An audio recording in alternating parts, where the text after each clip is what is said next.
எத்தே துணி எடுக்க போயிட்டு வரதே. ஏல தலை பொங்கலுக்கு நீயா துணி எடுத்து கொடுக்க போற?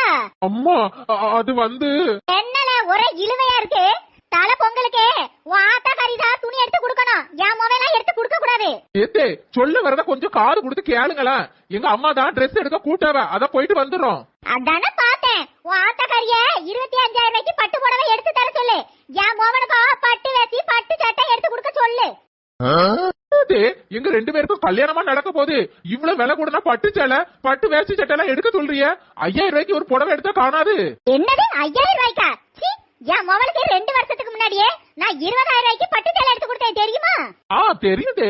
20,000 ரூபாய் புடவையில் உள்ள ஸ்டிக்கர் எடுத்து 2,000 ரூபாய் புடவைக்கு ஒட்டினீங்களா அந்த மாதிரியாத்தே? உனக்கு எப்படி தெரியும்? அதுவா, நீங்க பெத்து வச்சிருக்கீங்களே உங்க மோவன் கல்யாணம் ஆன அன்னைக்கு ராத்திரியே உங்க குடும்ப வரலாறெல்லாம் என்கிட்ட சொல்லிட்டாரு.